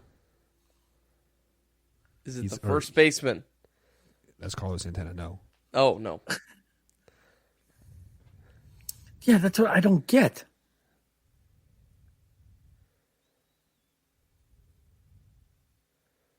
Ding ding. Who? Do do do do do. Do, Settle do, down, do, Junior. Do do do do do do do do do do do do do do. And he's Do do do do do do do. Greatest catcher of all time. you're not using Salvi Perez again, are you? Yeah, sure. I'd never used Salvi Perez in the first time. Yes, you did. Yes, you Did I? did. The very first time we played it, you used Salvador Perez, which is why I would not have guessed him. You literally told me don't look at the comment section, stay away from it. And when I said Torres, and I was going to say Perez next. Because I knew that's where you were going to go. Guys, my I can't God. give either of you wins on that one. Come on, Drew Can got we do him. another one? That was terrible. Okay, we can do another one. I didn't realize you were going to recycle players already. Well, my bad. I didn't even know you had used him yet. Okay, The first time we played it, he used it. I didn't know. I actually think that was the very first player that I said, wasn't it? First player you do was Tyrann Mathieu. Oh, was it? Oh, that's right. Yeah, because Tori sniped it out of midair, and I'm like, what? Okay, we will do this one. Tori leads 2-0. Wyatt, Tori gave you the benefit of going first, so you can go first again. Are they a basketball player? No. Are they a baseball player? No. Okay. Did they play in the NFC? No. Do they play in the AFC West? No. Play in the AFC North? Yes. Ooh, spicy. Do they play in the state of Ohio? Yes. Ooh. Do they play quarterback? I'm risking it here. Oh, it's a clear-cut one, too. Is it Baker Mayfield? No. Joe Burrow, baby. No.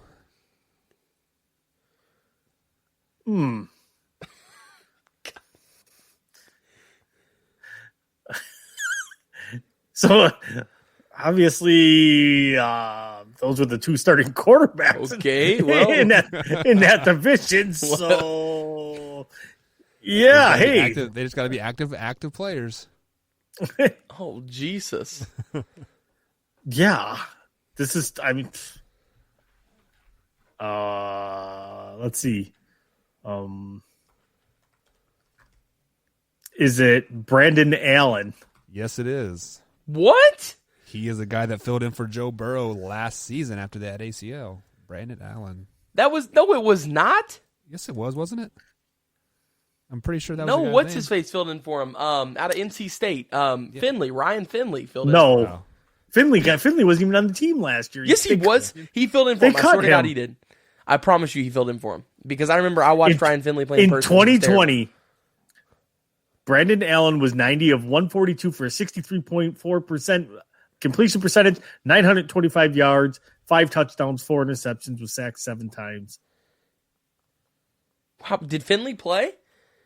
No, Finley wasn't on the team. I know he was on the. He had to have been on the team. No, I don't think they were.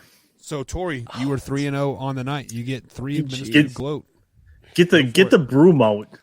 So Get the broom out, Jesus. get the broom out. Just My again, neck here. I said it at the beginning of the show that just winning runs through these veins. Straight blue blood in these veins. All I do is win. I don't know how to lose. Call me Trevor Lawrence, baby, because all I do is know how to win. But unlike Trevor Lawrence, I will know how to bounce back from any time I do lose at anything. And one day, Wyatt just maybe, will have as much sports knowledge as I do.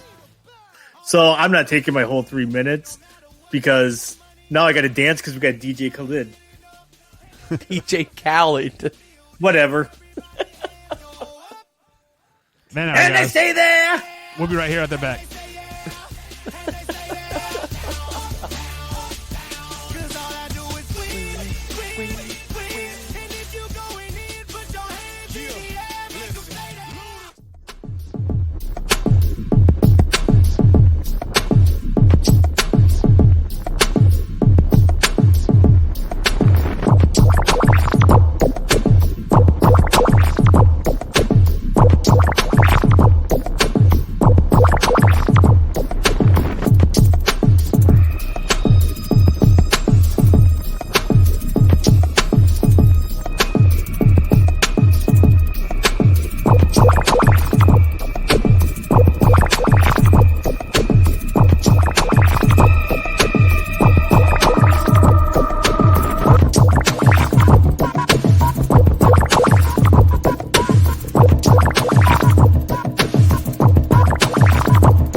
Introducing drum major Brian Long and assistant drum majors Sharon Worcester and Amanda Jolly with our award-winning Wildcat feature twirler Katie. And welcome back to the Man Hour, guys. Michael Buckhodge along with Tori Anderson and the Wyatt Williams tonight at Man Hour _Tori, at Man Hour _ TWW, where you can find them on Twitter. You can find me at Man Hour _ Buck as well.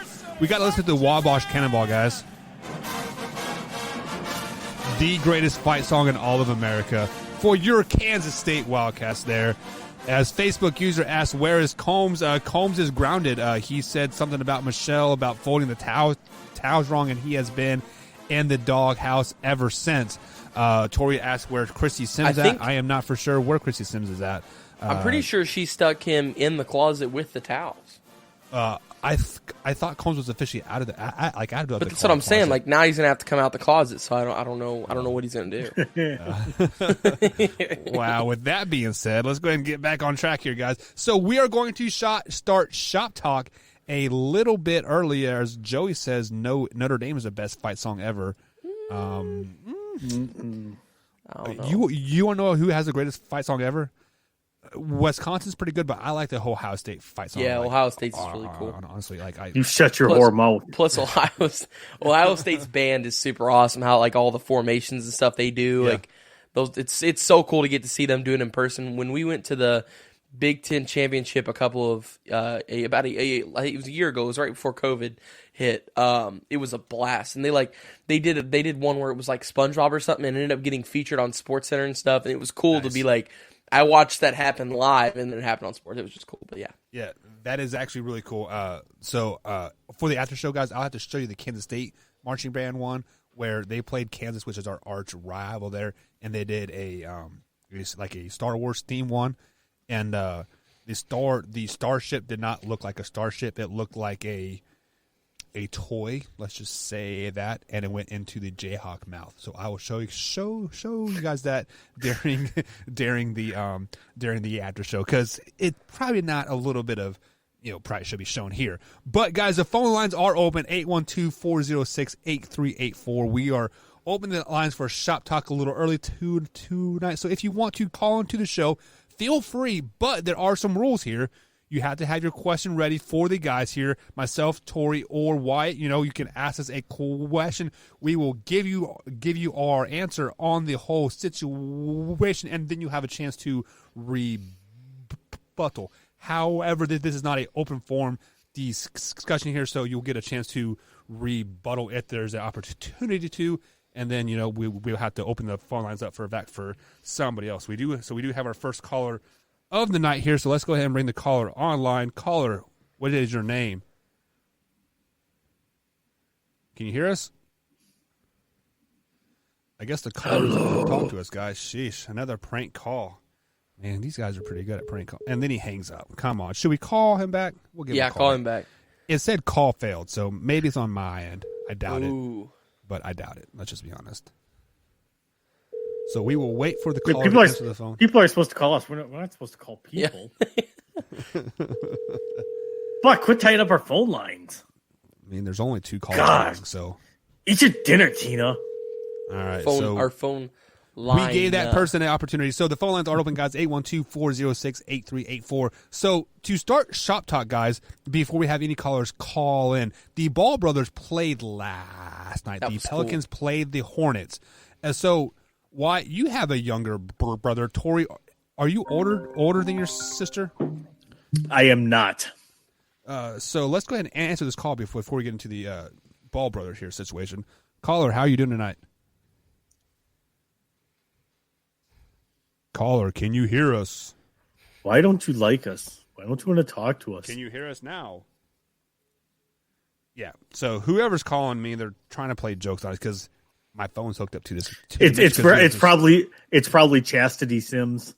Chastity. We don't have no chastity belt here. So how would you feel if you were playing your brother in the NBA and your younger brother beat you?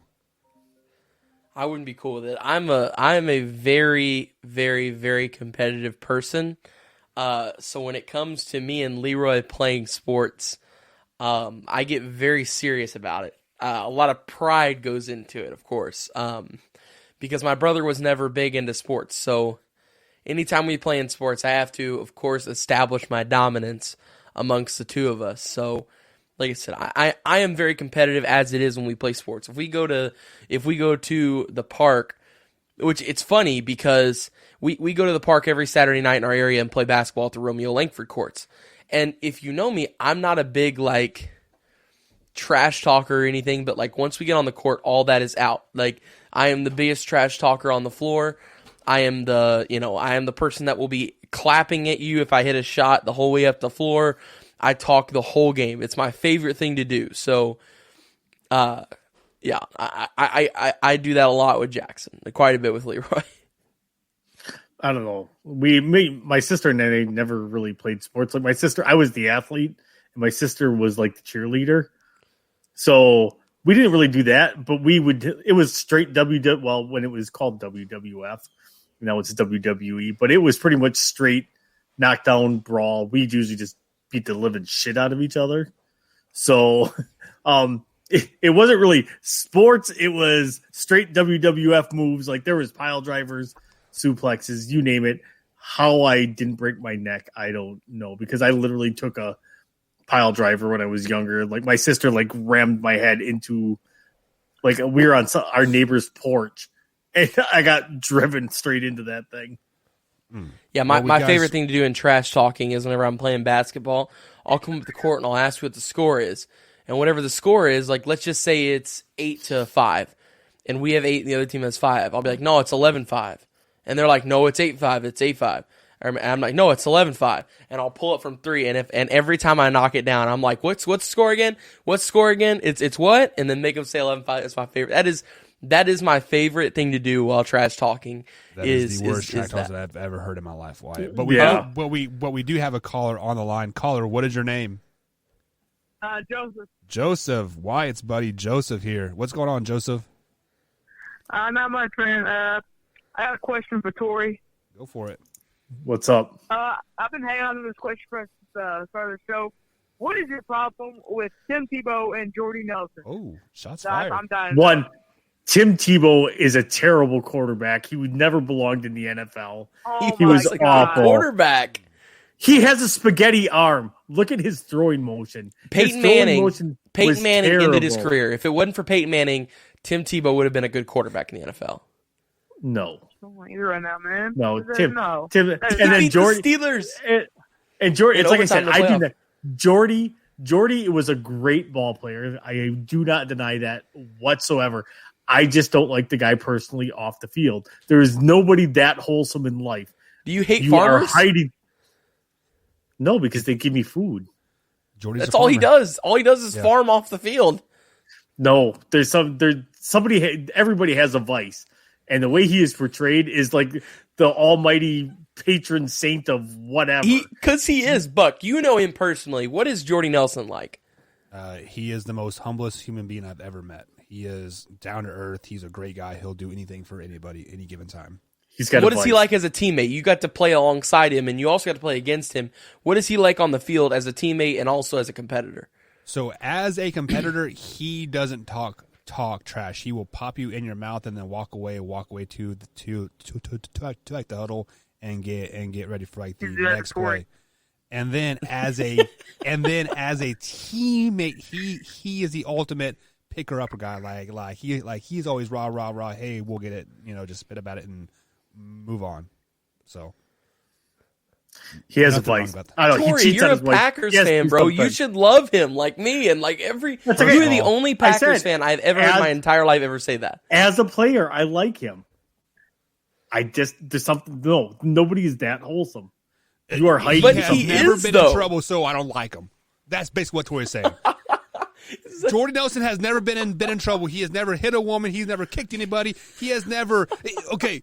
He's never had a speeding ticket. This is the only thing that Jordy Nelson has ever done bad in his whole entire life. One time, he burned 700 acres at one time, and that was because the fire jumped the next field, and he called the farmers like, "Hey, do you want me to burn your field?" And the farmer said, "Sure, we were going to burn it the next day anyways." So Jordy's claim of fame there is he burned a guy's field without his permission. but then he called and got his permission. Tori, he is like this amazing person. Like, what is there not to like about him? I know you say it's just because he's too nice and like you feel like there's something going on there, but just like there is, just like Tebow. There's something. You have something. You're hiding something. Everybody has a skeleton. Let me go ahead and mute you guys here real quick. Joey has a question still. What's your next question, Joey? I think I need to call up Dana White and have Jordan Nelson versus Torrey real quick. I want to see that happen. For what? Versus like me versus Jordy for what? In the UFC. Because you talk too much shit, man. Yeah, but $10 million to step in the ring. I would do it because I spent my life brawling with prisoners. I'm not afraid to step in a ring. You want to speak I don't care of prisoners? if I win or lose. Tim Tebow. Call Joey. Yeah. You want to speak of prisoners? Tim Tebow literally. How can you not say he's a good person? He goes and preaches to people that are on death row. He goes to prisons nonstop. Has his own charity for the special needs. Like what? You can talk. You know, Tim Tebow off the guy like off the field. He's a great person. We all get that. But Tori said one thing here. He has a spaghetti arm, and he's not very good NFL quarterback. Okay. Do you know how many playoff wins does Tim Tebow have? Uno. One, because it's the only one he ever got the opportunity for. Who else only has one? Lamar Joe? Jackson. Just putting it out there. So Tim Tebow is just as good as Lamar Jackson is. So who was out of the NFL after 3 years? Only who was out of the NFL after 3 years? Who will be out in the NFL after five years? Lamar Jackson. That's still. You want to bet on that? That's still 2 more years.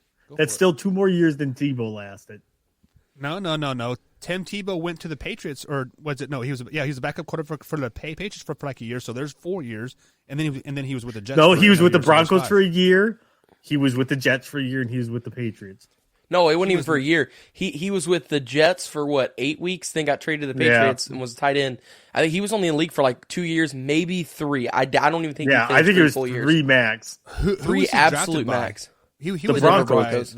Was he drafted by the? Yeah, he was a first round pick of the Broncos. Yeah. Okay. I'm just saying. So he beats the Pittsburgh Steelers in overtime, and then all of a sudden they're like, "Oh, hey, Peyton Manning, with his spaghetti arm, right? Because he beat him downfield. He does. Look at his throwing motion. Okay. It is the most god awful. I don't care. Same as Lamar. I hate that. I hate that throwing motion argument crap. What's his name? He's got no arm. He didn't have an NFL arm. Neither does Lamar Jackson. Lamar Jackson's complete trash. Why am I forgetting his name? He's on like the ESPN shows early in the morning. He played for the Lions. He ran out of the back of the end zone. Burleson? Huh? Nate Burleson? No, Dan Orlovsky. Yeah, Dan Orlovsky. Yes, I don't know why I forgot his name. Dan said this crap the other day about Justin Fields. He was like, well, if you look at all the quarterback's throwing motions, they're all candy canes except for Justin Fields. Justin Fields is a candy cane with a little twirl on the front of it. And that's why he won't be a successful quarterback in the NFL. I'm like, throwing motion does not matter. If you get the pass there, that's what matters. No. If you get the pass there, that's what I care about. I don't care if you throw like this. Or I don't care if you throw it backwards. If you get the pass there, I don't care how you throw it. Okay? No, because if your throwing motion is off, you are going to get smoked because you're cutting time off of your release. That's why they want somebody with a quick release. And the way that he winds up was not good. And the fact that he didn't have a strong arm. If the pass gets there, that's all that matters. If it's caught, if it's a completion, that is all that matters to me. That is all I care about. Now, if it's causing him to throw picks, if he's getting sacked because he's taking too long with the throwing motion, I get that. But if the pass is getting there, and the passes were getting there for Tim Tebow. Tim Tebow's pass, that was a great play that they had drawn up where they Tebow was trash as a quarterback. What? He was not a good quarterback. He was a good quarterback. No, he wasn't. In college, he was. He got a playoff win before Lamar Jackson in his NFL career. But again, Tebow lasted 3 years in the league. It doesn't matter. He still had a playoff win before Lamar Jackson and the NFL. Oh my God.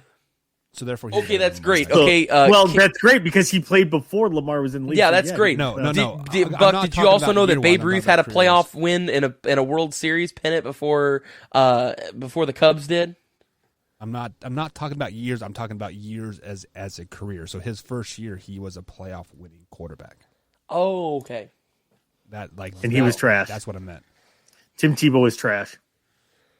Drew wants to come out and say the last time Tim Tebow played was 2011. You are correct, but he has been playing Major League Baseball since 2017. Oh, he's kept up with right? his body. He's still Yeah, in great yeah. shape. So, I mean, if he was simply just sitting at the desk talking, I would give you that argument, Drew. But he's been in the Yankees farm system since 2017, right? I mean, he's earlier than that. He went signed with them immediately. Like He was 2013. Oh, it was 6 years ago because he was 27 when he signed with them. Yeah, and he's 33 now. So 2016, he signed with them. So But he was I an don't- SEC analyst for a couple years. Yeah, right? for a couple years afterward. I don't necessarily think that Tim Tebow is even being brought in to be a player. I mean, of course he is, but I don't think that's his. I think his main point is to be a leader. I think that's why Urban Meyer's bringing him in. I think because his pregame speeches have you ready to jump through a brick wall. Hang on. In college, maybe. As an NFL player, I'm not going to listen to some Joe Smo off the side of the street to get me pumped. Like, come on, man. Give me somebody with The some side of the NFL street? relevance. Yes. So, okay. As a Two-time high school Heisman winner, two-time national champ, okay. first-round draft pick. I will give you that if he was going to go to Florida and be a rah coach, but this He's is wanting to play. This is where I got to defer to Torrey. He only had 3 years in the NFL. Yes, he does have a playoff win, but it is not like he has some Hall of Fame career. Like, this is what you said is absolutely asinine. There is no way he's coming there to be a raw player. Why would he not? That his entire career, all he was a leader.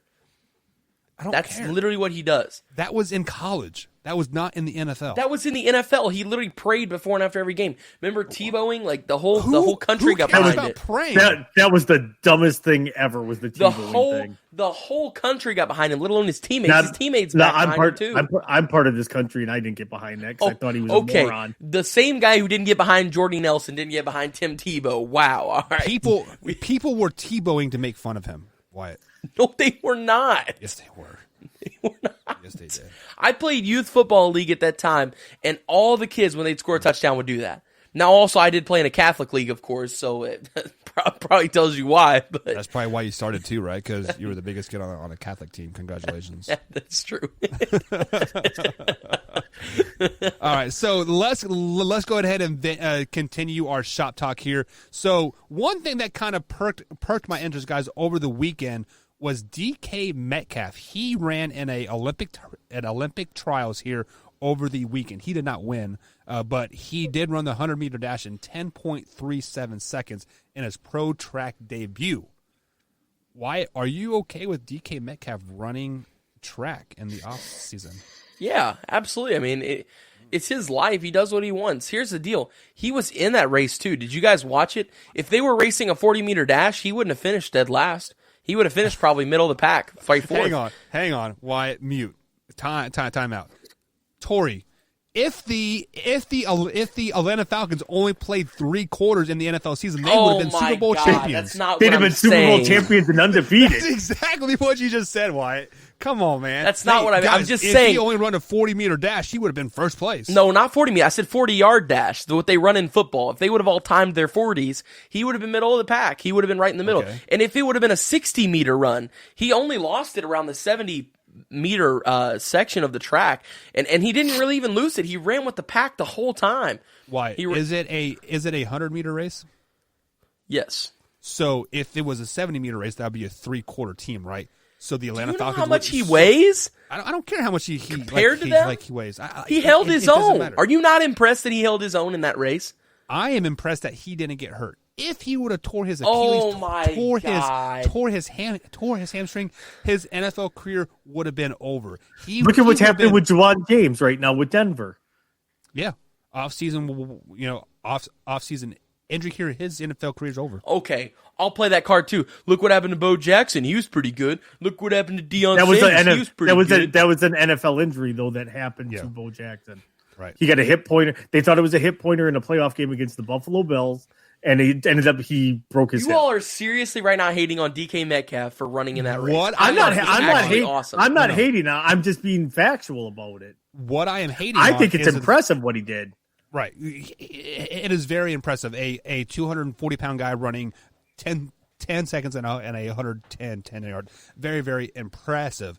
But is he or is he not getting paid millions of dollars to catch the ball for the Seattle Seahawks? Yes, sir. Yes, Wyatt? Fact or crap? Yes, he Fact? is. Okay. Fact. So also facts that if he would have got injured in a non-football activity off of Seattle Seahawks facility, he would have lost his NFL contract and would have probably never played in the NFL again. Fact or crap? Crap. Really?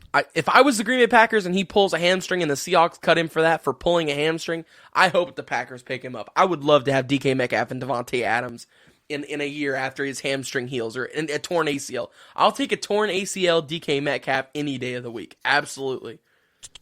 Tori, who was the Pittsburgh Steelers quarterback that got in a motorcycle accident and lost his NFL career? No, Roethlisberger got into a motorcycle accident, but he didn't. Was that Roethlisberger? Career. It was Roethlisberger that got into the wreck. Yeah, but I think you're thinking of Jason Williams from the Chicago Bulls. Maybe, yeah, that made us something. He won Rookie of the Year or whatever, and then went and bought a sport bike, wrecked it, and there went his career. He lost everything, all because he decided he wanted to and it was right in his contract, no motorcycles. And he lost everything overnight because he decided to buy a motorcycle and be stupid. $25 million a year he was looking at. You want to know something else that is in NFL contracts as well? Patrick Mahomes was playing basketball. Oh, that was crazy. But it is in the NFL contract. I'm paying you millions of dollars to perform on the football field. If you get hurt jacking around running stupid-ass track, come on, man. You are dumb for that. I would imagine that he probably talked to them before he just did that. Did he, though? Did he? Yes, of course. It's the USA qualifiers. You have to tell somebody about that. No, he pretty much came out 2 weeks ago and said, I'm going to run this. Yeah. And his coaches and teammates watched and supported on social media. Because what he did was incredible. Until he tore a ACL and wasn't ready for this. The thing is the key word there was coaches and teammates, not the GM, not the owner, who was probably what the hell is he doing? All right, I'm sorry that nobody... We don't care what you think, why? Because you are young and wet behind the ears, because I guarantee you if he would have tore his ACL, blackballed from the league, 100%. Would have never played another down in the NFL. But, guys, that is going to be it for the Man Hour tonight. After show is starting here, guys. So if you are a member, go ahead and join us here on the After Hour show. I don't think I posted the link yet. Actually, I have posted the link. So join us on the After Show, guys. Tori, send us out, big guy. Man Hour Nation, rise up.